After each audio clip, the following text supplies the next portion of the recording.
The shallow end of technically not quite right. May 23rd, 2025. Do you know how to use the following? A pencil, a concordance, and a keyboard meant for ignoring in favor of speech-to-text function on a smartphone. We all have a list of words we know how to spell wrong, so the red squiggly lines show up and autocorrect it for us. Definitely, beautiful, sincerely, and the list goes on. But part and parcel with this is a list of growing trend of humanity not being able to being technically good with its means of communication, because our technology is technically as good for the most part. I mean, touchscreens still put eyes where users supposed to go. This could all be the grumpy rumblings of a slightly Gen X millennial unk, but I do want to point out that you likely never spell words wrong you knew how to spell right with a pencil.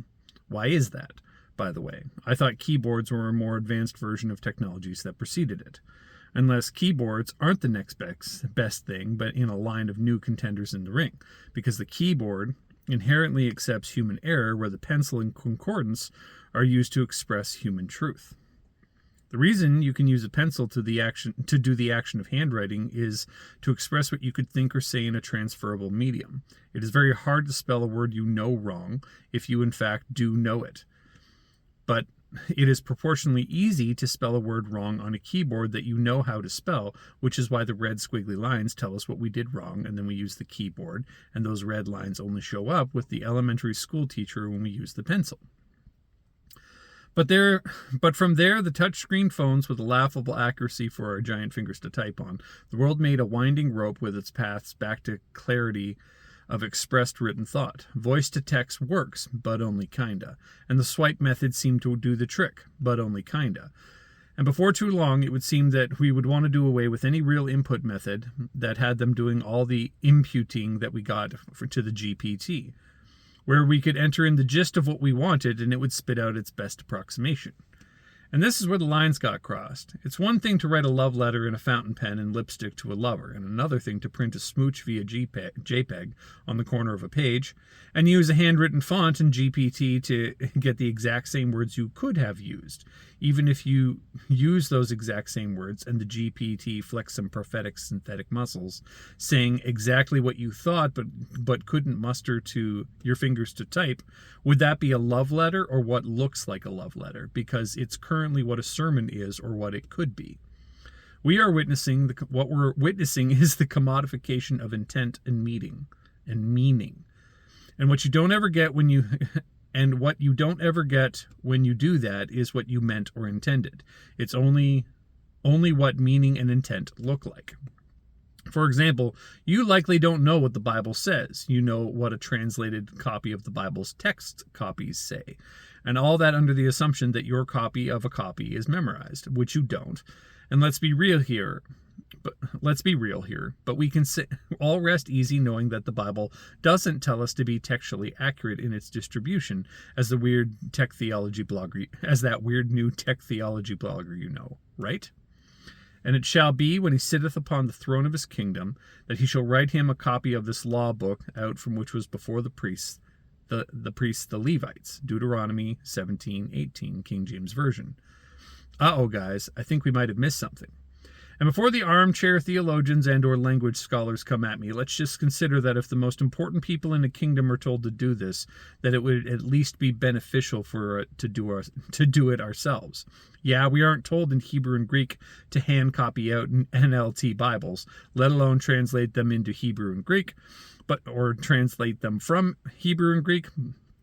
But it may be the only way to rescue meaning and intent from the content machine of the internet, especially in the age of the GPTs, to create that content for you because of the glorification, literally, of efficiency. We have a unique chance at the top of this water slide to not only realize it's a slippery slope, but to also realize that we are equipped to slide. We may not know how to swim. The walk down the stairs of that slide will be arduous and intellectually embarrassing. Some might say humbling, but it will guarantee that we do not drown. To go down the slide anyway, hoping that a God can walk on water. We might find ourselves quoting the wrong person in the Bible to make our points about Christian tech use. And the devil taketh him up upon the holy city, and settleth him on the pinnacle of the temple, and saith unto him, If thou be the Son of God, cast thyself down, for it is written, He shall give his angels charge concerning thee, and in their hands they shall bear thee up, lest any time thou dash thy foot against a stone. And Jesus said unto him, It is written, Thou shalt not tempt the Lord thy God. Matthew 4:5-7. I would have loved to have typed that last one out in Greek for full effect of the bit, but I fear that those of you with ears to hear would have misheard me. There is a way to play nicely in this water, even the shadow of a slippery slope as large as the one we just walked down from, a way that will teach us all the necessary skills and techniques needed to go headfirst down the slide all the same, to the glory of God and the enjoyment of all men in the water park. But it's clearly not where a GPT can recite more than any given Bible translation than you can.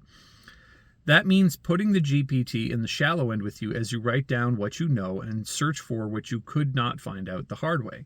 And the way the hand and foot flail until all of a sudden you find yourself swimming.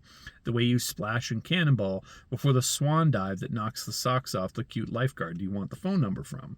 GPTs can be a great set of water wings in this pool and an even greater surf simulator, but only if we learn to swim first.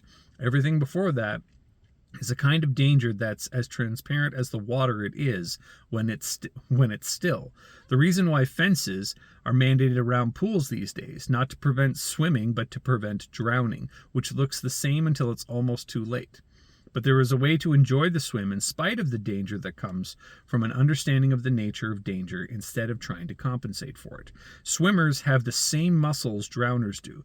The difference is in the application of wisdom through knowledge and not just its replacement through technique. For the earth shall be filled with the knowledge of the glory of the Lord, as the waters cover the seas. Habakkuk 2:14, King James Version.